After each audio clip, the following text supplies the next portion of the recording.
72ನೇ ಸ್ವತಂತ್ರ ದಿನಾಚರಣೆಯನ್ನು ಒಡಿಪುಡು ಭಾರೀ ಗೌಜಿಡು ಕರಿತೇರು. ಬೀಡಿನಗುಡ್ಡದ ಮಹಾತ್ಮ ಗಾಂಧಿ ಬಯಲು ರಂಗಮಂದಿರಡು ನಡತಿನ ಲೇಸ್ಡ್ ಒಡಿಪುದ ಜಿಲ್ಲಾ ಜವಾಬ್ದಾರಿಕತ ಮಂತ್ರಿ ಜಯಮಾಲ ರಾಷ್ಟ್ರ ಬಾವುಟ ಏಡ್ಸಾಯರು.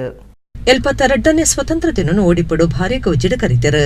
ಬೀಡಿನಗುಡ್ಡದ ಮಹಾತ್ಮ ಗಾಂಧಿ ಬಯಲು ರಂಗಮಂದಿರಡು ಒಡಿಪು ಜಿಲ್ಲಾ ಜವಾಬ್ದಾರಿಕತ ಮಂತ್ರಿ ಡಾಕ್ಟರ್ ಜಯಮಾಲ ರಾಷ್ಟ್ರಧ್ವಜ ಏಡ್ಸಾಯರು.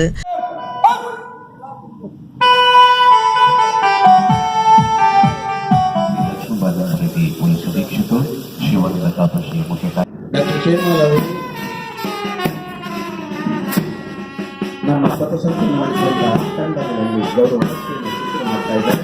ಮೊದಲಿಗೆ ಮಾಜಿ ಆರ್ಎಸ್ಐಡಿ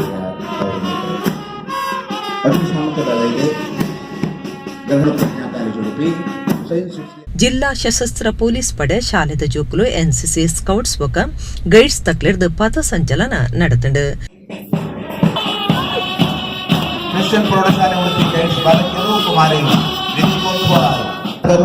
ಮತ್ತು ಬಾಲಕಿಯರು ಸಾತ್ವಿಕ ಕಳಿಯಾರ್ ಕರಿನ 4 ದಿನದಿಂದ ಜಿಲ್ಲೆಡ್ ಎಡೇನ ಪಡಿಸಬೇತಂಡು ಪ್ರಕೃತಿ ಮುನಿದ ನಷ್ಟಲ ಆತಂಡು ಪರಿಶೀಲನೆ ಮಲ್ಪುವ ಪರಿಹಾರ ಕೊರಪೆಂದು ಡಾಕ್ಟರ್ ಜಯಮಾಲ ಈ ಪುರ್ತುಡು ಪಂಡಿರು. ನಿಮಗೆ ಗೊತ್ತಿದೆ, ಕಾನೂನಾತ್ಮಕವಾಗಿ ಈಗಾಗಲೇ ಬೆಳೆ ಹಾನಿಯಾಗಿದ್ದಕ್ಕೆ ಸರ್ಕಾರ ಮನೆಯನ್ನು ಒದಗಿಸಲಿಕ್ಕೆ ಯಾವ್ಯಾವ ಕ್ರಮ ವಹಿಸಬೇಕು ಅದನ್ನು ಮಾಡ್ತಾ ಇದೆ.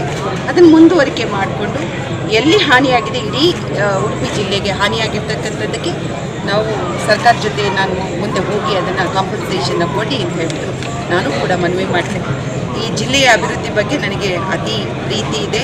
ಈ ಜಿಲ್ಲೆಗೆ ರಸ್ತೆಗಳಿರ್ಬೋದು ಅದೆಲ್ಲವೂ ಕೂಡ ನನ್ನ ಗಮನಕ್ಕೆ ಬಂದಿದೆ, ನಾನು ನೋಡ್ತಾ ಇದ್ದೀನಿ. ಖಂಡಿತವಾಗ್ಲೂ ನಾನು ಸರ್ಕಾರದಲ್ಲಿ ಮುಂದಿನ ದಿನಗಳಲ್ಲಿ ಅವುಗಳನ್ನು ಅದರ ಬಗ್ಗೆ ಕ್ರಮ. ಜಿಲ್ಲಾಧಿಕಾರಿ ಪ್ರಿಯಾ ಮೇರಿ ಫ್ರಾನ್ಸಿಸ್, ಜಿಲ್ಲಾ ಪೊಲೀಸ್ ಅಧಿಕಾರಿ ಲಕ್ಷ್ಮಣ ಬಿ ನಿಂಬರ್ಗಿ, ಒಡಿಪುದ ಶಾಸಕರು ರಘುಪತಿ ಭಟ್ ಲಿಸ್ಟ್ ಪಾಲ್ಪಡೆದಿದ್ದರು.